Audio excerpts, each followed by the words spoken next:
Welcome to Duoqueue podcast, a podcast where we talk about all the recent developments in League of Legends and the Oceanic community. I'm your host, Alicifer, and joining me is the lovely Bensin. Hi guys, thanks for tuning in once again. We're joined today by Frank Sangy Lee, manager of Team Immunity Oceania League of Legends, as well as Cardrid and Carbon from Team Avant Garde Ascension. How you guys going? Yeah, not bad. Oh, well, thanks. Speak, Excellent. Harry. So, to all the viewers out there, please tell us a little bit more about yourselves and what you do. Let's start off with Frank. So my name is Frank, my handle is Sangy, and I'm the manager for the #1 League of Legends team in Australia, Team Immunity. What about you, Carbon? Hi, my name is Carbon. I am the team captain of the #1 team in Oceania, AVA Garde Station. And lastly, we have Cardrid. And I play marksman for AVA with Team Wendell. Excellent. All right. So, for the agenda for our topic for now, we're going to talk about the recent Oceanic performances.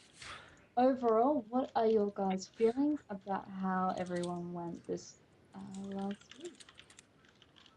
What about you, Frank? Okay, I guess I'll start. So we played Team Curse in the winners bracket of the Winter Round of 8. And we toured them, but I feel that the games were quite close, quite competitive. Curse played very well. Like we didn't underestimate them at all.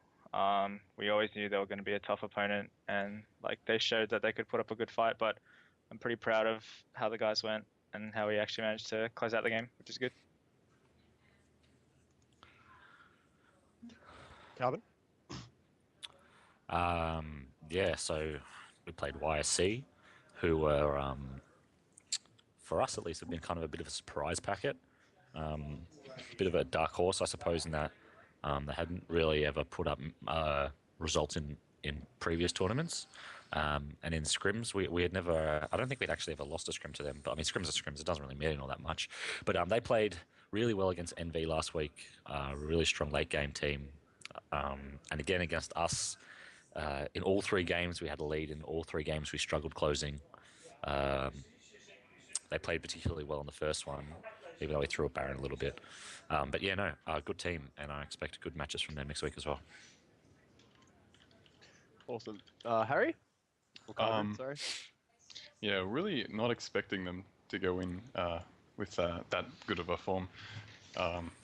They become actually a really strong team from past experiences and scrims and stuff like Carbon said. But yeah, they put up a pretty good fight, and we definitely had to make sure we didn't make mistakes.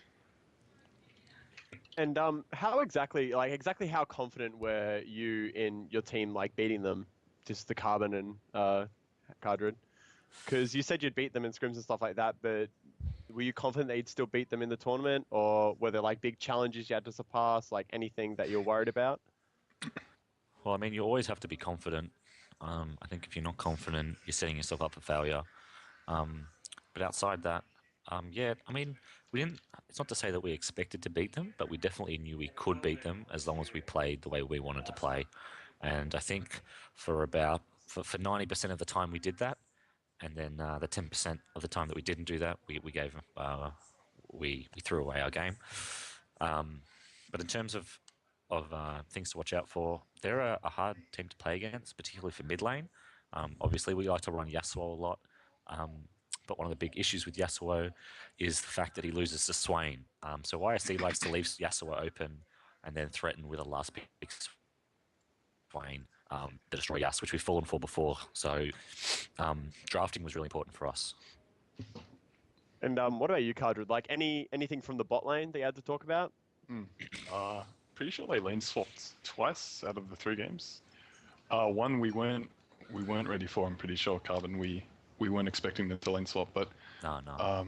Whenever they lane swap, it's purely the fact for whatever strat they're trying to do, or they want to do some objectives earlier and stuff like that. It's not usually for the matchup unless it's a different team, I think. But Yeah, Denian and Ju are actually really good bot lane. Denian's really solid, and yeah. And what about you, Frank? Was there any big challenges you had to surpass to beat Curse? Because you know they're known as the immunity destroyers. So because you know they won that one game. Killers, actually. But yeah, sorry, killers. My bad. Was there anything you had to look out for or like prepare for?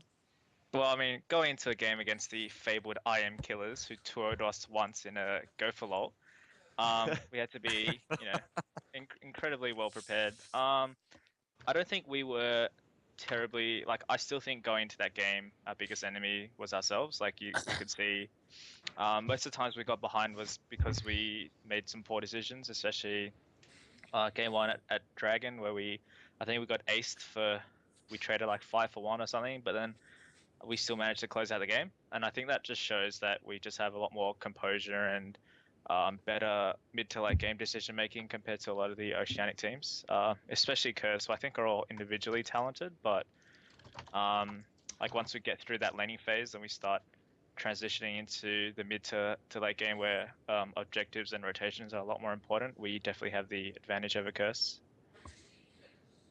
So do you feel like those couple of losses against Curse kind of helped, not so much bring you up to form, but kind of give you that shake-up that Iron might have needed?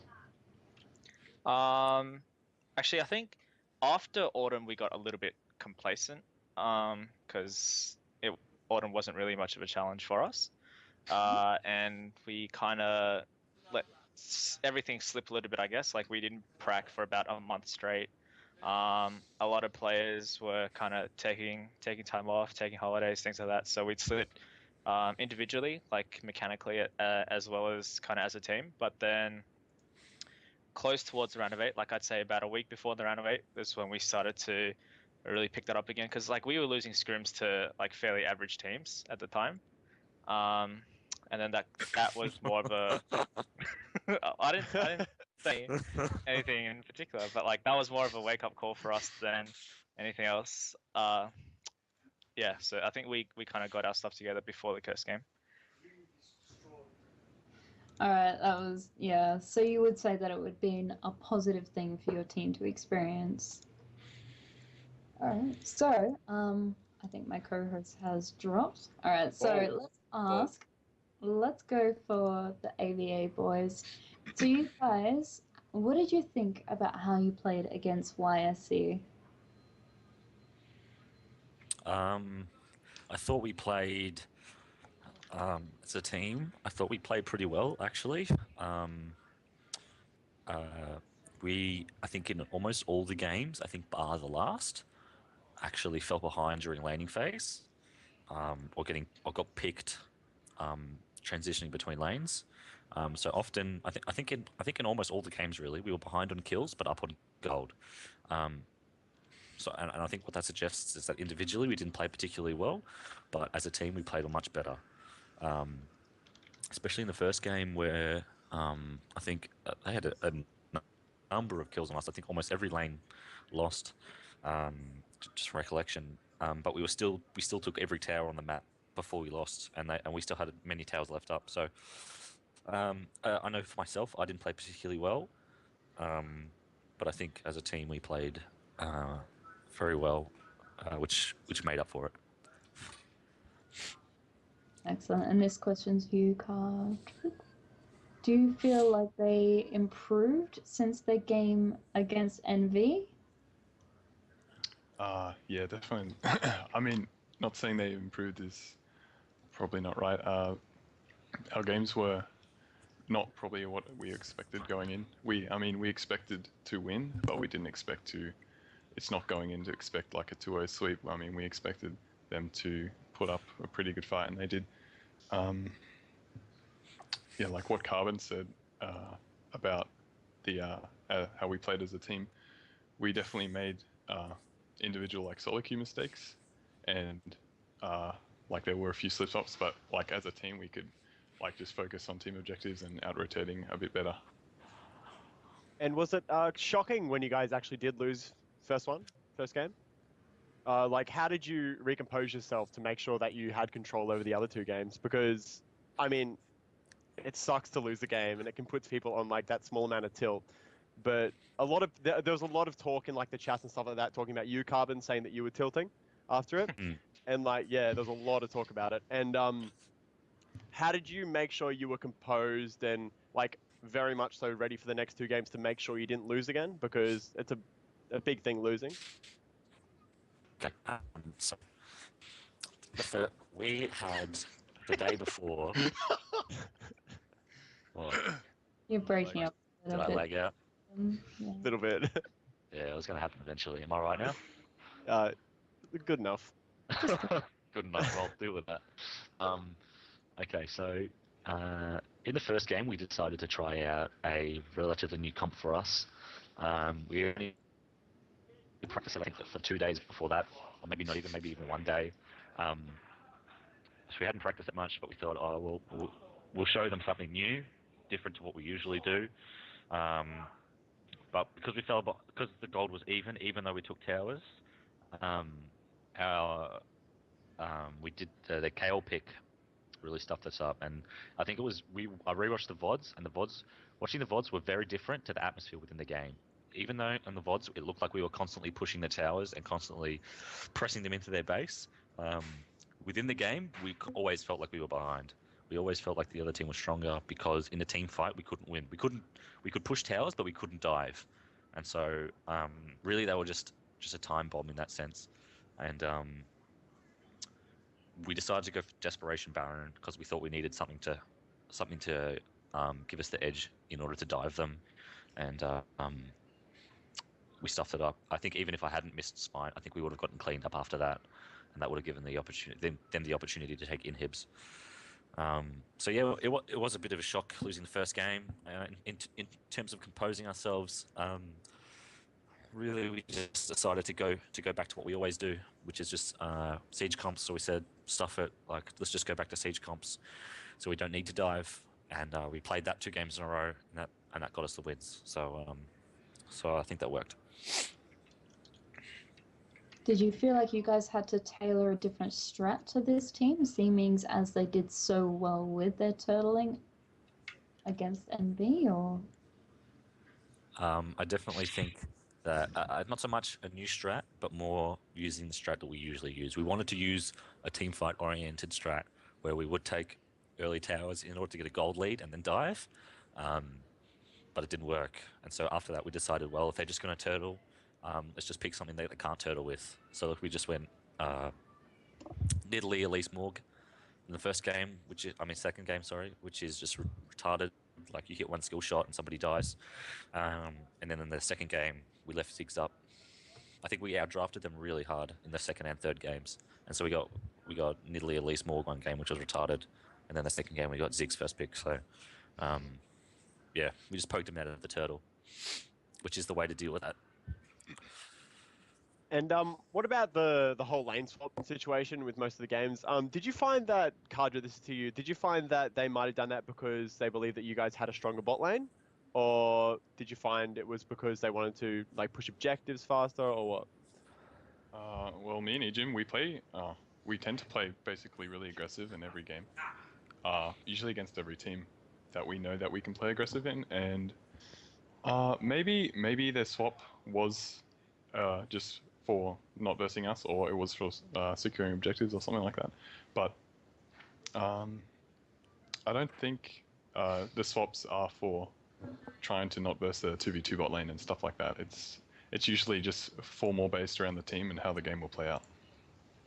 The swaps were, if I can just chime in, the swaps were in the first game, the swap was to get Jack Attack out of the lane with Minky, because Minky was playing Ignite Renekton, which is a massively winning matchup for him. So they wanted to swap out of that for Minky. And then I think we swapped in the second, and then they swapped again in the third, and they played Jax, and they wanted to get Jax an easy matchup.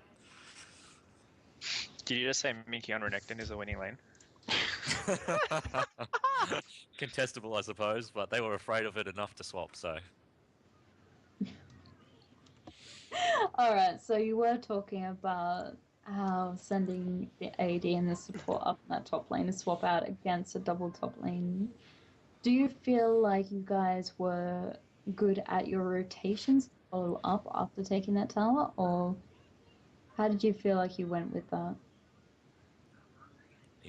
Which one?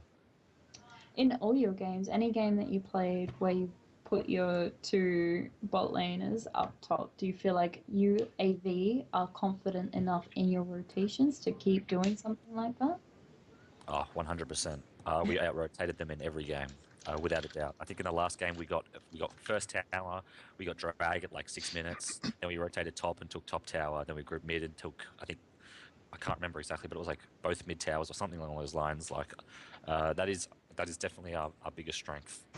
And so yeah, if teams want to swap against us, go for it because we're going to take everything you have. And just like a question kind of out of nowhere.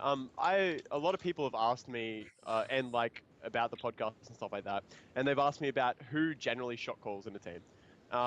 Would you like to, make that a little bit clearer? Is it usually the jungler, the support, what? Because in a lot of the NA LCS, it's usually the jungler and the support and the mid, but over here, I've just no idea. I'll let someone else answer because I feel like I'm hogging all the questions. Sorry, what was the question? Just a quick It was summary. just about shot calling. Who generally is the shot caller in each team? Like, which role generally fills the shot calling purpose? I think it's usually support and jungle, personally for us, because like the solo laners are, especially during the early phase of the game, they're often a bit more focused on lane mechanics and winning the lane.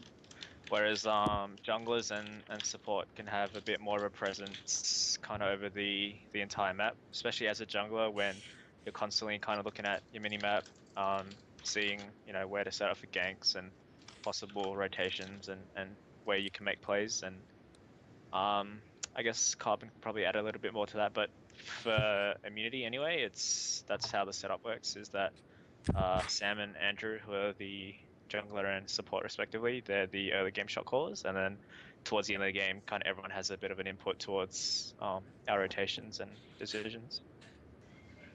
Awesome. Yeah, so following on from what Frank said, for us, it's almost exactly the same setup. I do most of the shot calling early game, simply because it's easiest for me to do from the jungle.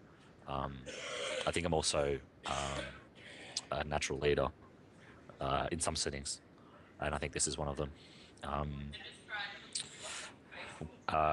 Jim Bryce, our support, he does a lot in terms of not shot calling, but he does most of our timers and stuff as well. So I think me and Jim share most of the load. Late game is like Frank said, it's a really amalgamation.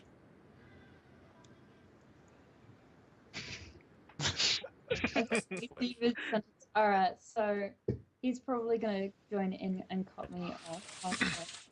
But yes, so a general consensus is yes, it is the support and jungler for the teams that do the shot calling. All right, let's move on to IM now. This is really, really interesting. So when you compare how IM plays compared to other strong teams in OCA, like our AVA boys here, NNV and Curse, you guys have a really, really super aggressive playstyle, often contributing by using the spooks and Swiffer in that mid lane. Mm-hmm. Do you have anything to say about that? I think that kind of aggressiveness stems from the fact that, I mean, people are going to kind of say that's because team's cocky, but it's more because all the players are very, very confident just based off of the fact that we've been the #1 team for so many years. And they all kind of try and go out and make plays individually. And sometimes to the point where it starts being like a detriment to the games overall. Like, I think often the games that we do lose, it's more us overextending rather than us getting outplayed by any teams that we play. And just making poor decisions, like kind of overestimating what we can do with, like in the situation at hand, and then kind of just giving up, stupid objectives because everyone trying to be the hero really, and trying to 1v5 and do what they can, and just dying one at a time. So, but there must be a lot of pressure though, considering you are like the one team who's always on top. There must be like a whole lot of pressure on the players in that sense, because it'd be insane to just be unbeaten basically in all like the big finals and stuff. So I can kind of understand. Yeah, like I mean, everyone always tries to root for the underdog, right? So we always kind of do get a little bit of hate when the time comes. But I think the one thing that has kept us on top is the fact that all our players are kind of really mentally strong, and individually, like they know, like even though they're the best, they're still aiming to get better. I think one of the things that has contributed to that is like all our international experiences when we went to, especially WCG. Like it was a pretty big eye opener when we played Blaze. Like we thought we were doing well at the start. We were like 7-1 in kills up, like 5k gold ahead after laning, and then they just completely like wiped their asses like with us for the rest of the game. So like it just showed there was such a massive skill gap between us and the players in the rest of the world. So it's one of the reasons why everyone's all like they're confident, but they also know that there's a long way to go. Yeah. So do you feel like this aggressive playstyle is contributing to the fact that you guys are one of the top, well, the top Australian team at the moment? Do you think that teams aren't quite able to keep up? I mean, yes and no. Like aggressiveness in League of Legends, it's kind of.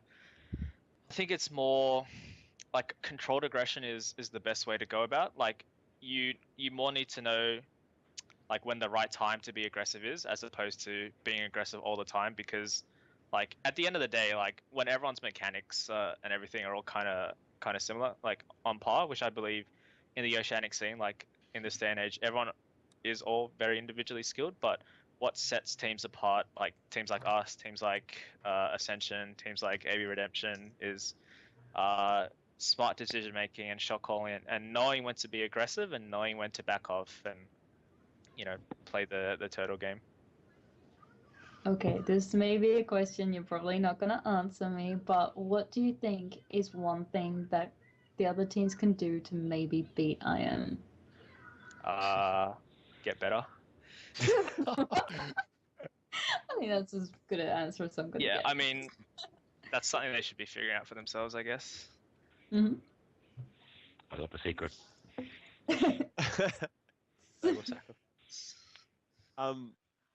Now, do you like being the manager of IM? Like, do you find there's a lot of pressure riding on you? Like, does it make you cringe sometimes? Like, what's your outlook on it? No, I have a lot of fun managing IM. Like, I get along with the guys really well. Myself and Raider, we kind of go back a long way. Like, we went to primary school together, so back in year 5.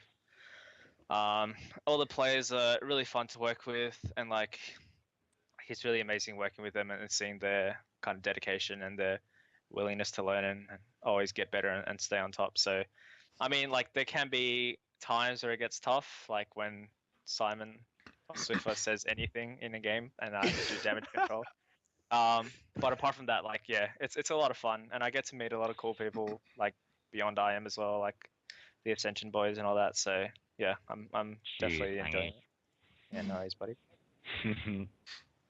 Now, this is a question to the AV boys. What do you guys think about IM's playstyle? Like, what makes them so strong? What is so hard to play against when it comes to IM? Carbon. Okay. IM are hard to play against because they are all very individually skilled. There's nothing. There's nothing outstanding about. I think the way they play the game. I worded that incorrectly. What I'm trying to say is that they don't do anything special. They're just really good. There's no big play that they make. There's no like specific comp that we can't that no one can beat. They pick the champions they're comfortable with. They play the lanes and they group and they team fight you and they're just really good at it. Yeah. I'm sorry I can't give a more interesting answer, but that's it at the end of the day. What about you, Cardrid? Because you're versed in, like the fabled Radier Rosie bot lane. What's it like? What makes him so terrifying in lane? At the start, it was pretty terrifying, but after a while, like you realize they're just like what Carbon said. They're just individually really good players, but as a team, they play even better. But it's just like a lot of experience and game knowledge. Like I'm pretty sure Carbon would agree with me, but Rosie's like a pretty smart guy, and he just knows what's right and knows what to do, kind of thing. And support like basically makes up the lane for the AD, and yeah, that's just why they're so good. Do you And what do feel you like guys think it's going to take to like? to- Oh, sorry, go for it, Alyssa. Do you guys feel like you have to create a new strategy to cater to playing against IM, or are you happy sitting with your push strat? We are one of the average teams who were taking games off IM in scrims, and the way we were doing that was playing the regular playstyle that we always do. To be honest, yeah, I mean, I suppose I shouldn't be saying this in public or whatever, but when we play siege comps, we win, and when we don't play siege comps, we struggle. And so when we play siege comps against IM, if we get out of laning phase even, we win a lot of games against them in scrims at least, and even in siege. I think because we've only ever played IM, I think 3 times ever in tournament games. Once was at CGPL not too a few weeks ago, and once was during the CG season. And in the CG season, we drew 1-1 against them, and in CGPL we lost. But even if you go back and watch those games, it's like I said earlier. If you can get through laning phase unscathed, you have every chance of beating them, or at least we do. I feel. Yeah. So basically, this is going to go back to Sangy and the management of IM. Like, what are your responsibilities? Like, your team has performed so well for such like an insanely long time. Like, is there much you have to do to like make sure that they're still playing their absolute best, or? I think I've like at this stage, it's just to kind of get them individually motivated to stay ahead of the curve. Like they all know they're the best, and sometimes they can lapse a little bit. I get too overconfident, like not just in games, but with practice as well.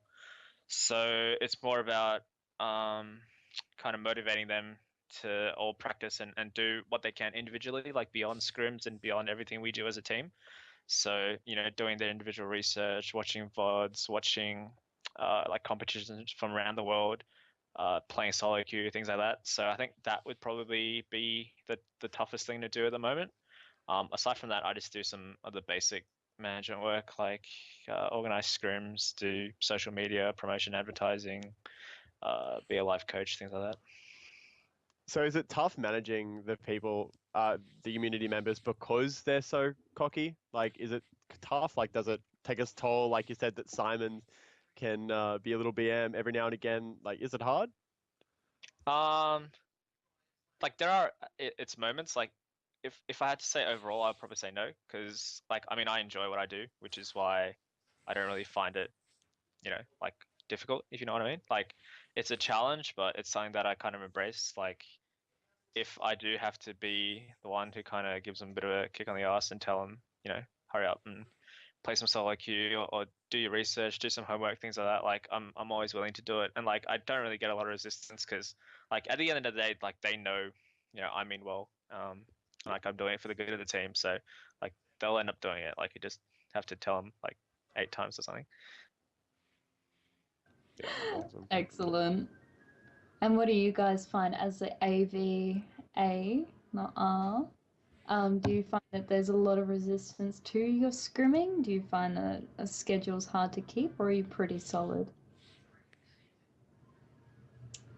We'll go with Cardrid because he's not talking much. I think we used to have a really tight schedule, but I think after autumn it got a bit slack, and it's just been getting a bit harder because people have jobs and work and stuff like that. But yeah, it was better, but I think it's getting back there again. So let's talk about Mind Freaks and the origin of AVA. So tell us a bit about Mind Freaks and how you guys then turned into AVA. Okay, well, Mind Freak was originally just a team put together by shots on a whim, I suppose. I don't know. I haven't been in the competitive scene for very long. And I was just messaged one day by a random that I didn't know, asking whether I'd like to trial being on a competitive team. And at the time, I think I was near the top of solo queue ladder, so I wasn't really satisfied with solo queue anymore. And I thought, oh, sure, why not? You know, this should be like more of a challenge. And I suppose he did the same with all the other members, and he put us together a team together, which is originally me, Choose that is the current mid laner, Elevate and Zephyrus, who are on Hot Soggy Decimate. I think they made the finals of PAX the year before or something, as well as Katie, top lane, Katie Perry Cutie Pie, who is not in the scene anymore, I don't think, so I'm not sure how people would know him, but he was our top laner at the time. We held that roster for probably like a month or two, I think, but we weren't really going anywhere. We weren't improving. We had a lot of issues with people working, missing scrims, not practicing, not playing solo queue, and we felt like it would be for the best if we made some changes.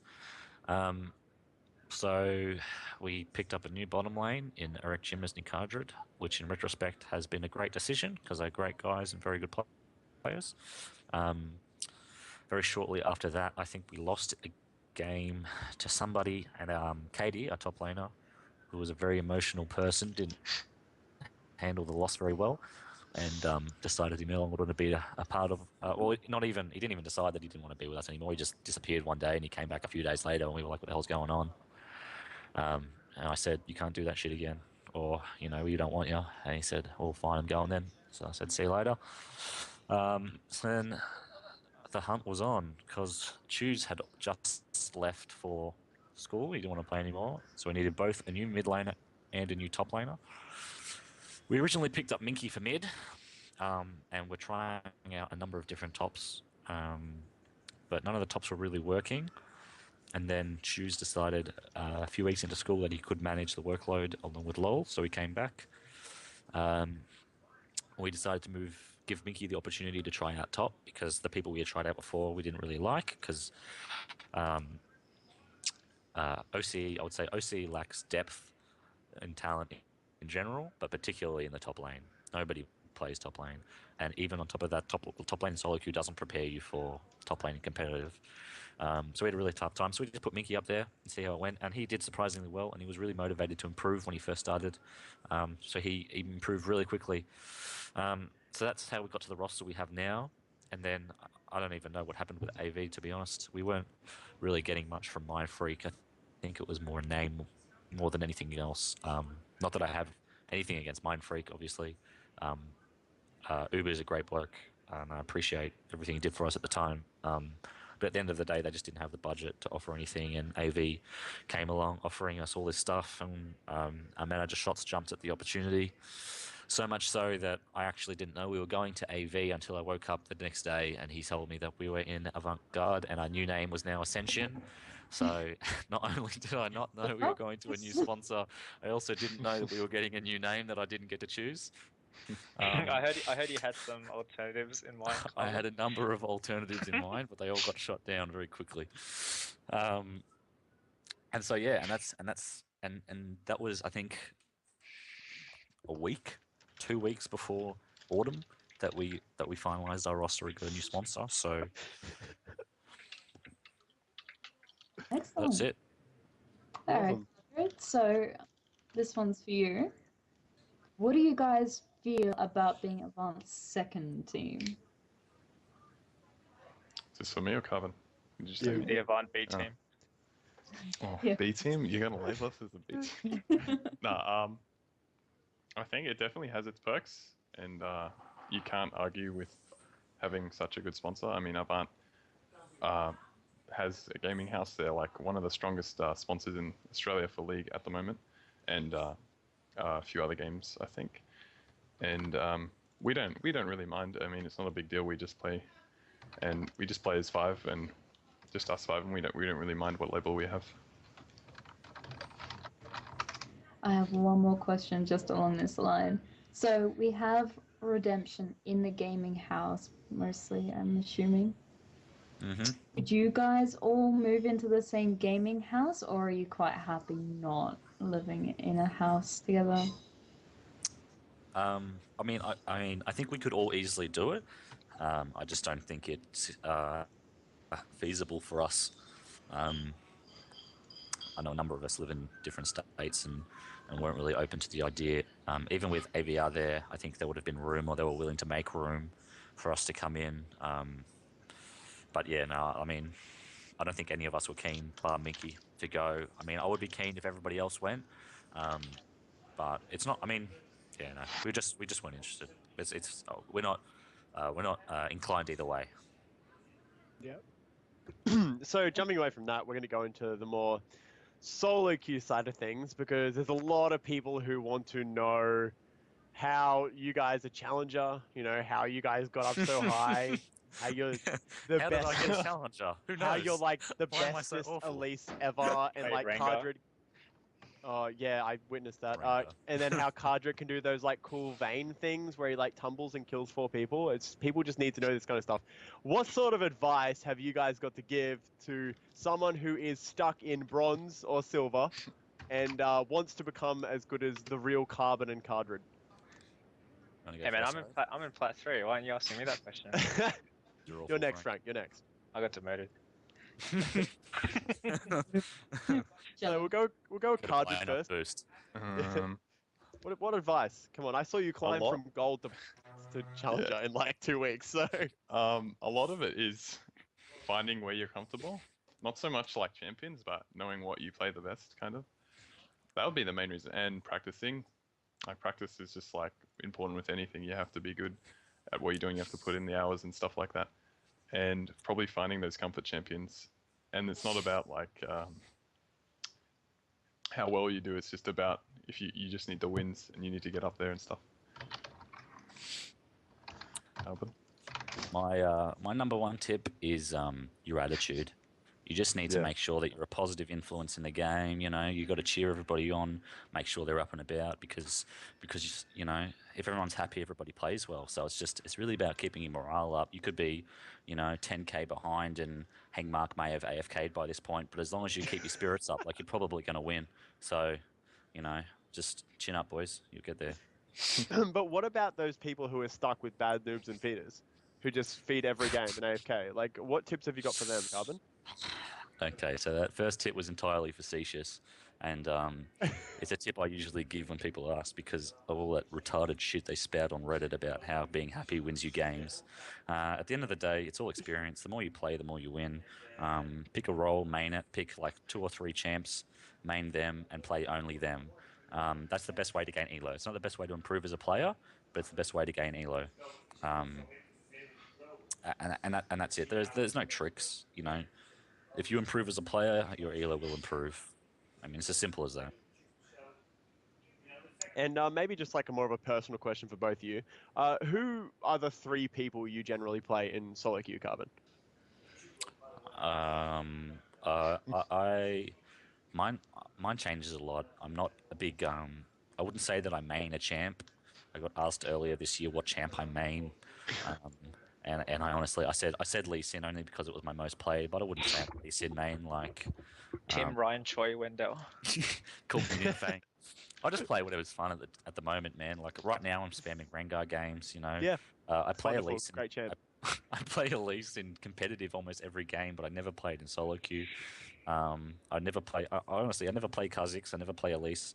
I very rarely play Eve in solo queue. The only one of the strong junglers that I play is Lee Sin, and that's only to keep up. That's only because I believe that you need to practice him a lot to maintain your ability to play him. So I just play. I play whatever I feel like. Xin Zhao. I don't know. Rengar. What else am I playing at the moment? I played Jungle Kale today. I took a page out of Sam's book, Spooks' book, sorry. Udyr, Warwick, whatever, mate. Xin Zhao. Yeah. Win now.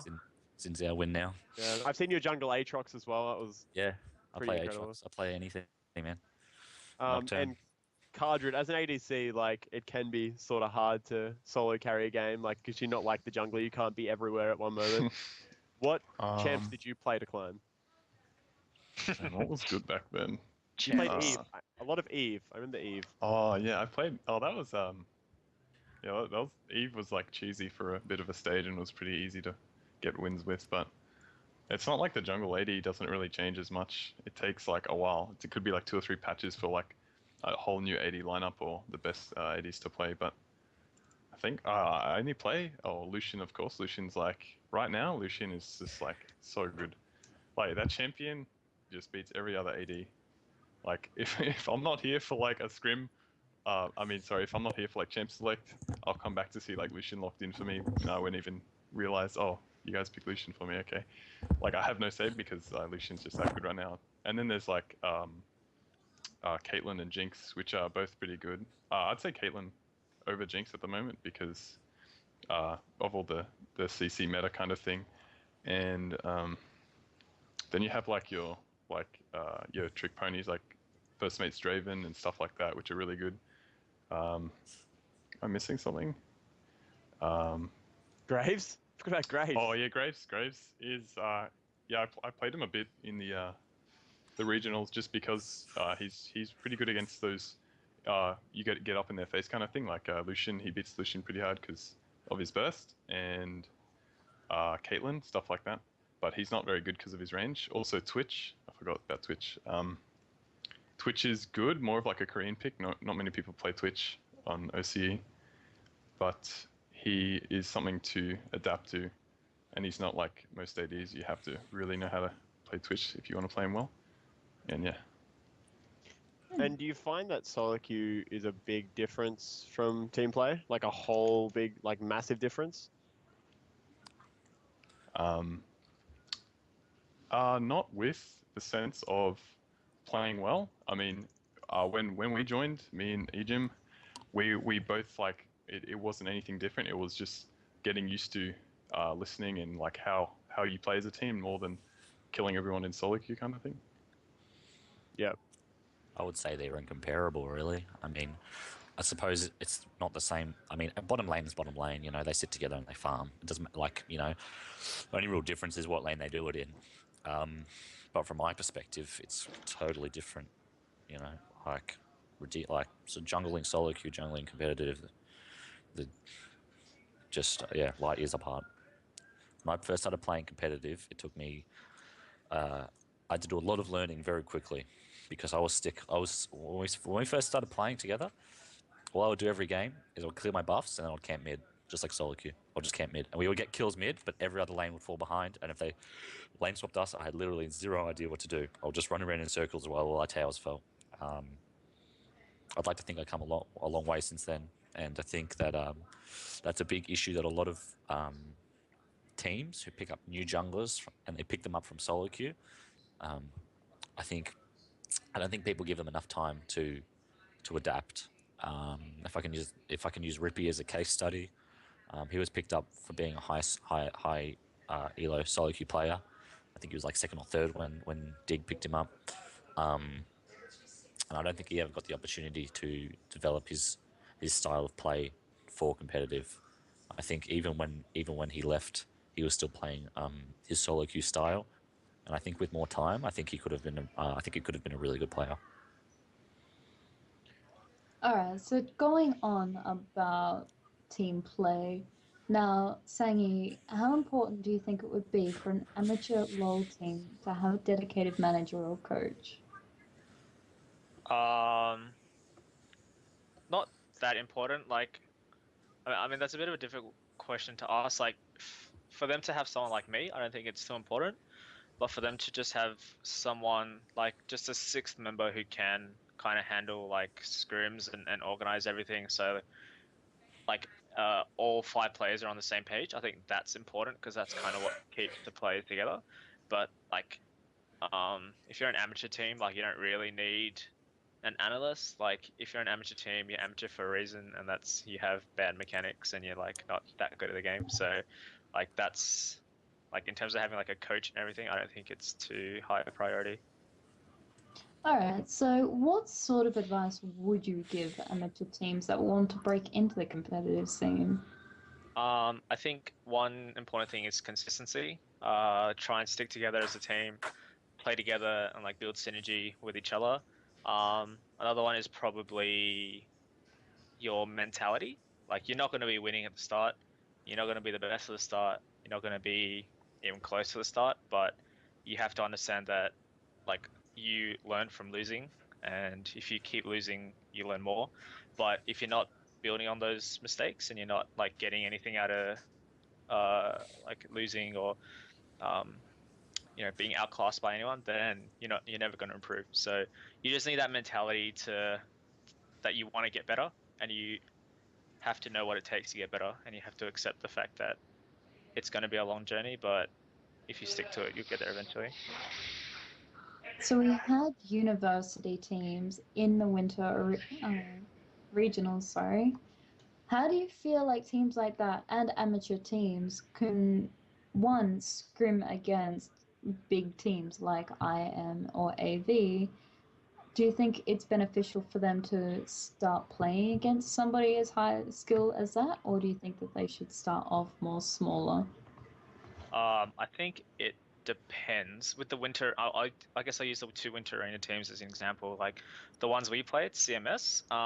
Obviously they worked hard to get into the regionals, but I think everyone who watched our games kind of saw that they weren't really up to the standard of the kind of team that we would want to scrim, because everyone has like individual commitments personally, and we only have so much time allocated for scrims, and if we're going to be scrimming, we would rather scrim good teams like Curse and YSC, and we don't really want to burn time scrimming, teams that we're going to beat in like 12, 15 minutes and who are just going to leave. Like I'm not really exaggerating. Like that does happen, and I'm sure it happens for the Avant guys as well. Like if we were NALCS players and we had 10 hours a day to scrim, like obviously we'd want to scrim as many teams as we can, get a feel for what we can. But since we only have so much time in a day where we free to scrim, we do have to prioritize our scrim partners. All right, so what do you kind of look for in a scrim partner? Well, just talent really, like whether or not we're going to learn anything from it, whether or not they have anything to gain from it that might be a detriment to us. So, for example, leading up to the round of 8, we didn't scrim Curse at all because we didn't want to show our hand, show our strats and things like that. And that's about it really. Like, there's nothing. We're not going to scrim a team because they have a certain playstyle. What do you think it'll take for OS to actually reach the levels of the NA and LCS, NA and EU regions? Sorry. So I think one of the biggest issues is talent pool, player base. Like we just don't have the sheer amount of players necessary to have those top 8 teams be that good at the game. Like for example, I think like us, Ascension, Curse, if we had the time to dedicate like the LCS players do, like I mean, we wouldn't win LCS, but we'd be able to hold our own. Like when we went to Gamescom last year, we had a few scrims with Copenhagen Wolves, who are in the EU LCS right now. Back when they had Reckless as the AD carry, and we didn't do too well. I think we went 2-6 against them overall in 8 scrims. So like we didn't get wrecked every single game, but there was that obvious talent difference. And like going off what I said earlier, just the lack of infrastructure in place to make assist the players. Like right now, I don't think anyone except for someone like Minky, who's a bum, can afford to be like a quote unquote full-time gamer, like play that 8 to 9 hours a day that you really need to excel. So there's no real incentive for anyone to quit school, quit work, and dedicate themselves to League of Legends full time when there isn't the prize pool, there isn't the salary, there just isn't the money in the scene. So that's up to both, like that's up to the players, the fan and Riot, like a combined effort to get Oceanic esports up there to the point where people can actually start dedicating themselves full time to the game. Okay, awesome. So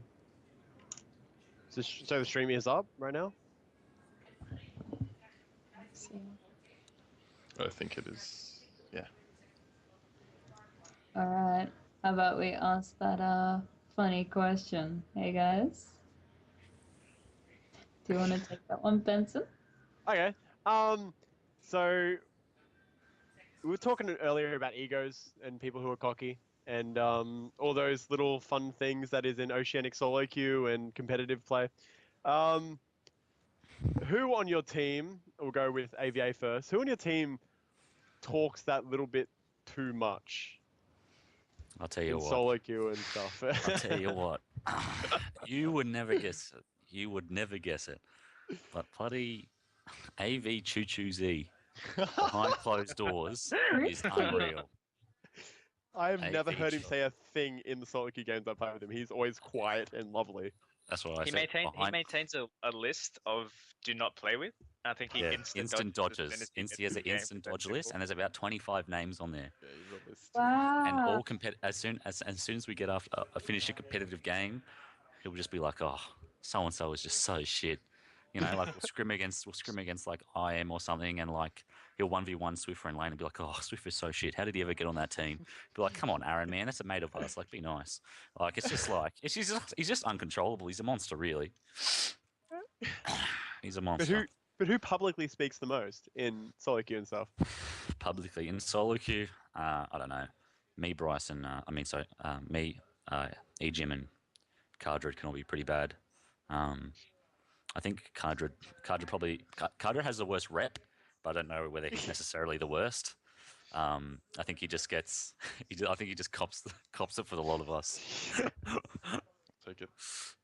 I had the pleasure of being supported by Erect Gymnast once in a solo queue game, and I can say he didn't know it was me, so I copped a bit of a mouthful playing with him. I didn't even do that bad. Yeah. I found Minky the most intense, to be honest. Minky? No. Oh, Minky, he goes ham. It's great. Minky needs to keep his public image up, otherwise people won't watch him stream. And what about you, Frank? I've got a funny anecdote about IM actually, but Frank can talk first. You want to keep that anecdote under wraps, Colin? Who talks the most in solo queue? Well, a few months ago, I'd probably say Swiffer, but now, after intense kind of consultation, therapy, he's kind of cooled down a little bit, I think.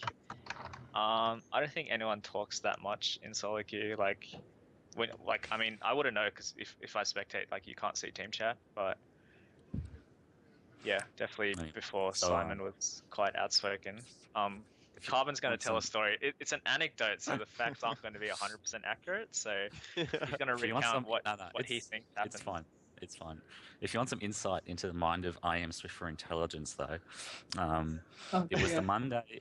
It was the Monday after Autumn Supernova, and I was having breakfast with him, and I was complaining to him that we lost to NV, and that because we were all in shock after we lost to NV, and I was complaining that we played so bad, I can't believe we lost to NV, blah, blah, blah, blah. And he turns to me and he says, looks me dead in the eyes, and he says, "Don't worry about it, man. NV are a good team."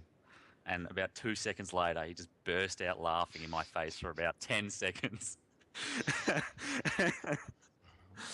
And I don't know. I always remember that just because, he didn't say anything bad, but just the way he was laughing just broke my heart.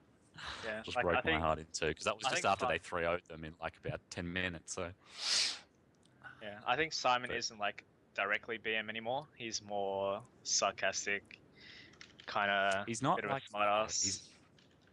He's not. I don't know. I feel like people take him the wrong way. People get really offended, but I don't know. Every time I've ever spoken to him, he says stuff that in text could be taken offensively, but if you speak to him, it's all laughs. So I don't know. I think he cops it. I think he cops it more than he deserves it, to be honest. Yeah, I think as a whole, we're quite a mannered team. Me especially. Yeah. So who would you guys say would be the worst in OCE? There's Jack. Then pro player wise, or just as a person? Pro player. There's Jack needs to be sent to jail. That's assuming he's a pro player. I don't know. You're kind of asking us to call out people, right? I'll do it.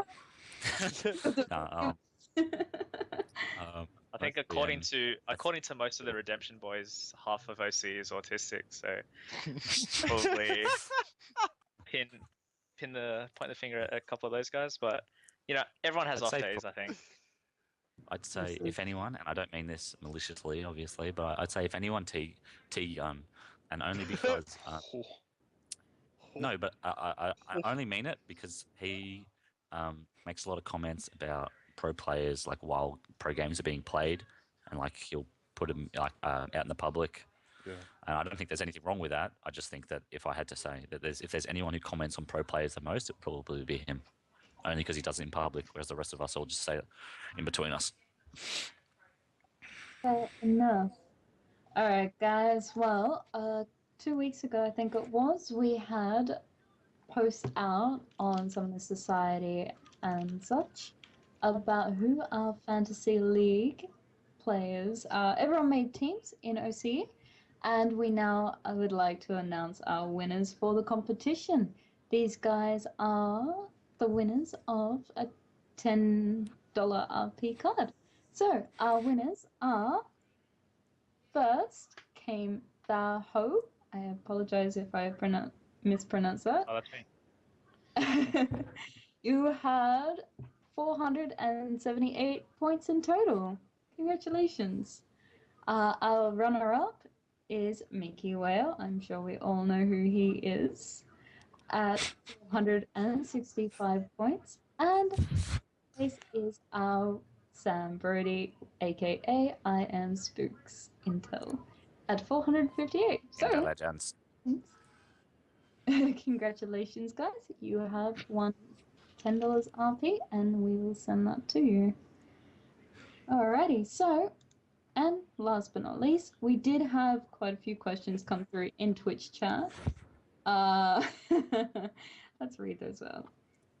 So, first question, how have AVA prepared for winter regionals? Just quick responses, guys. As quickly as possible. We haven't. Sorry. True. Do you mean in the LAN, or do you mean what we've already done? Oh no, overall competition, we'll go with that. Oh, well, there's still like I think 3 weeks or 4 weeks or so until like the round of 4, and we haven't started practicing for that yet. But we'll start practicing hopefully in the next few days, or at least at the start of next week. For the previous rounds, we did scrim. We've been scrimming a lot less than we did qualifying for winter. When we were qualifying for winter, like leading up to ACL, we scrimmed a lot. But leading up to the actual winter games, we didn't play all that much. We didn't play. Yeah, I think we only played a few times. We did some drafting on the Friday and on the Saturday of the game against YSC, and that was pretty much the extent of it, to be honest. And Cardrid, can you just take off your beanie, please? Do I have to? That has Yep. requested this. Hey, baby, show me your feet. Show you your hair. Selfie of hair, please.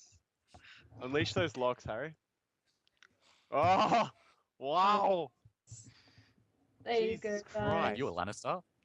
Is that a lion's mane? Are you a Lannister?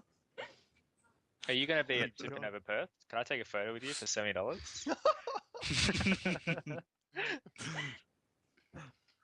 All right.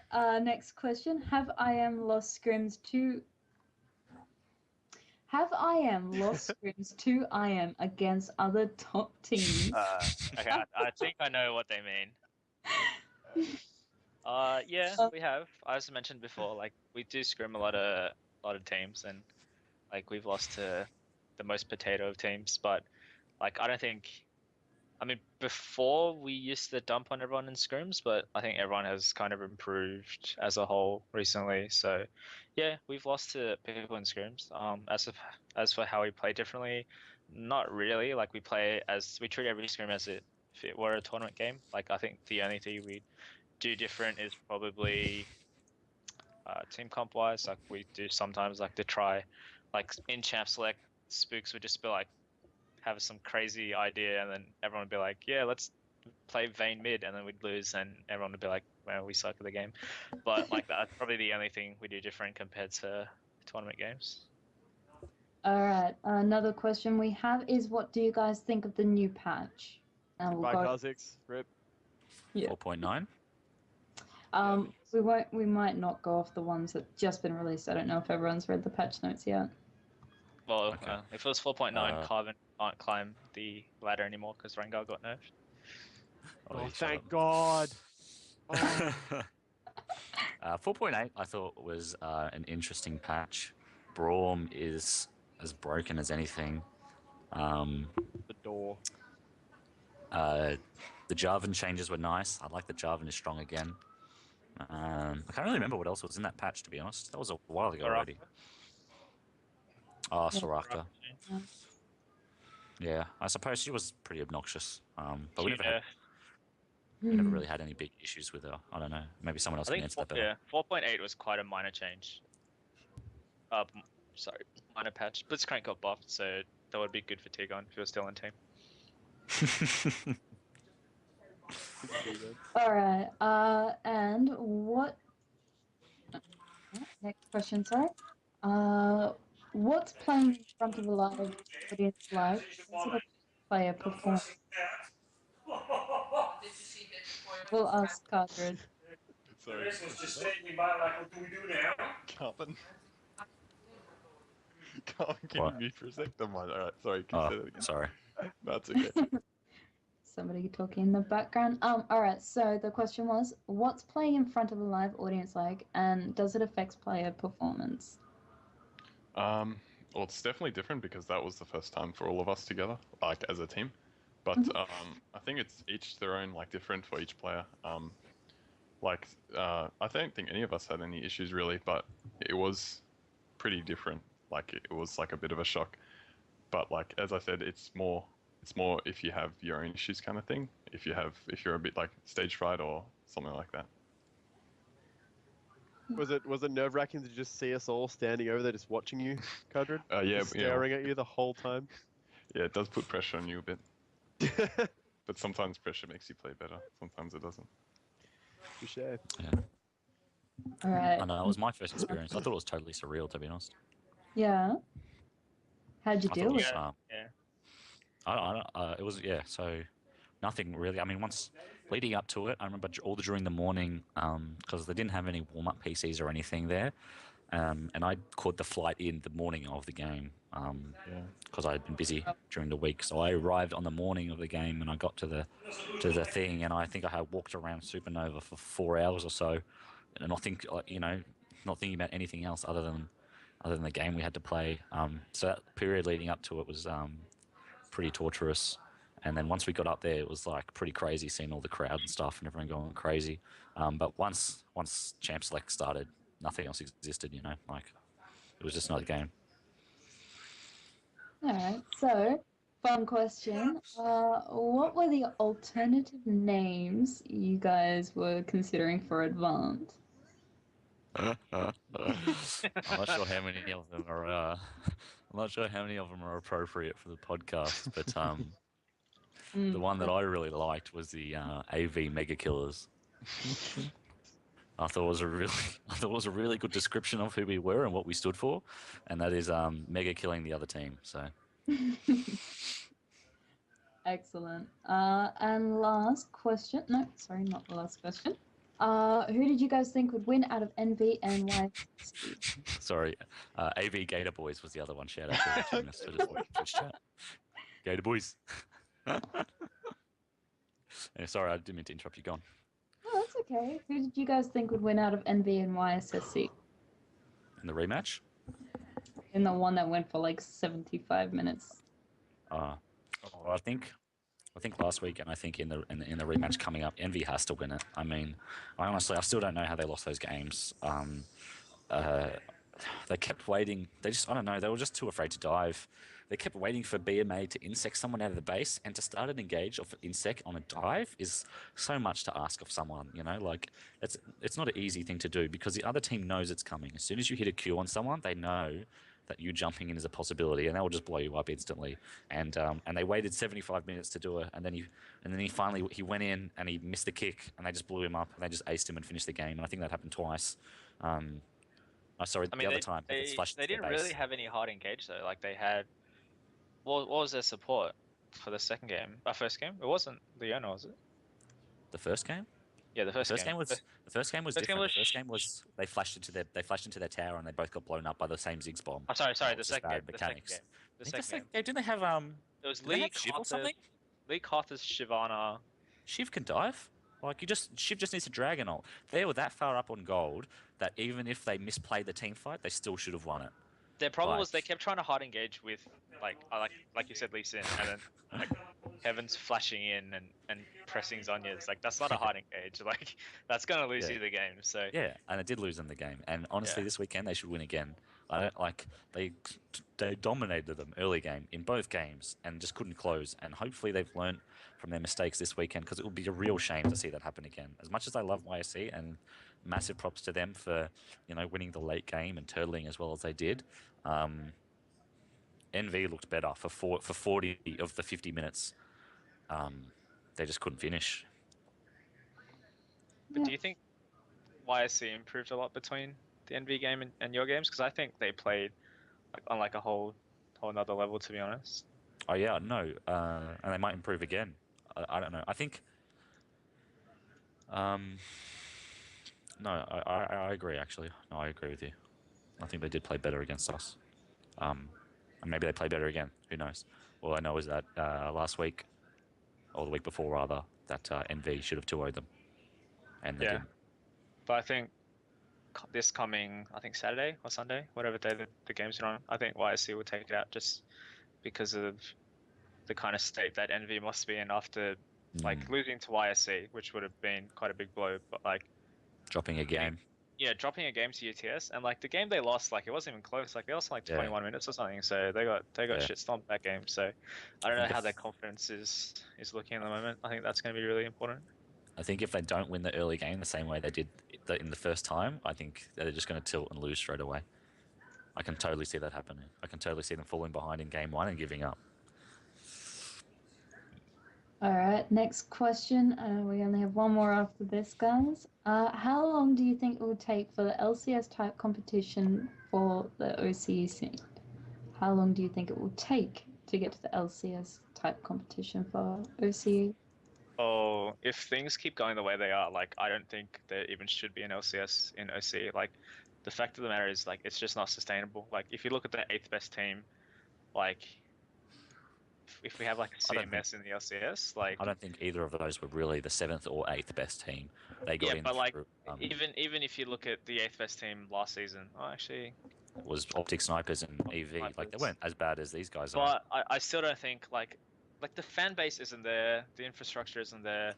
Like I don't think LCS is good to breed grassroots League of Legends like in a very developing nation. Like if you're gonna start an LCS in, I don't know, I think they should build off more established infrastructure that Australia already has, like Cybergamer, ACL, and do more to support those organizations. Like because ACL do quite well, like Cybergamer.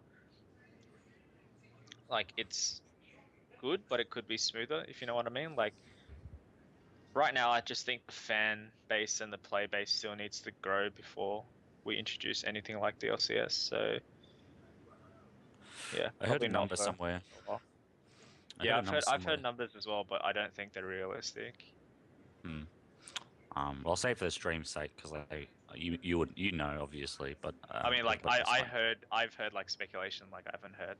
I've heard what the number I heard was we get something like approximately 100,000 people who watch the other region LCSs from, and the challenge is to tap that market. Yeah, like people in Oceania would rather watch NA LCS than OC LCS. And that's the challenge because quite frankly, I mean, if we had an LCS built off the 8 teams that are playing winter, it would be a joke. And I don't know. I mean, the viewer numbers have been pretty good this time around. Yeah, but that's only because they Twitch as well, and also the broadcast. Yeah, but the thing is they get staying power. You know, it's not like everybody's leaving within half an hour of the stream coming up. You know, people stay for the full time. Profound die in a tower, and they're like, "Lol, this is hilarious." Either way, I mean, it doesn't matter what Could be the worst players ever. If people watch it, and that's what they're going for. They don't care whether or not we're successful. They care whether or not we attract viewers. So we have one more question from stream, and it's about solo queue. And someone on the stream wanted to know why the curse players are rated so highly, and in comparison to a lot of the other teams. The curse players are rated very highly because they're a great collection of players, very individually skilled, and do not use third-party programs to assist them whatsoever. And now let's say that without sarcasm. Such as Curse Voice, right, Carbon? That's what you're referring to, right? They all use curse voice. They all communicate with their solo queue team members, and that's that next level communication that allows them to win 90% of their games on blue side.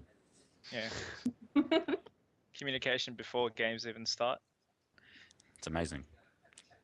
I wish I knew the secret. Oh gosh. Okay, guys. Well, we're not gonna keep you any longer. That would be it. So I'd just like to thank you guys so much for joining us today, and I just wanted to ask each and every one of you if there's any shout-outs you'd like to make. We'll go Carbon, then Sangy, then Cardrid. Yeah, sure. Shout out Shots' birthday. to my main man, Shots, whose birthday it is today. Happy birthday, Marco. Happy birthday. Birthday shots You do a lot, Happy you do a birthday, lot for Shots. us, and I really appreciate it. And obviously, shout out to AVA and all the sponsors, Sculptech, Corsair, G2A. I don't remember the rest. Maybe Cardrid can help me out. Asus, PLT. PLT. Plantronics is that one. And yeah, shout out to you guys for inviting me on. I had a lot of fun. Sangy? Shout out to the team, Team Unity, sponsors, Intel, SteelSeries, Antec, Gale, Gigabyte, BenQ, Red Bull. Shout out to the fans, people who watched. Shout out to you guys for having us on the show. Had a lot of fun. And yeah, and Shotzi, happy birthday, man. Maybe like 55 now or something. 55.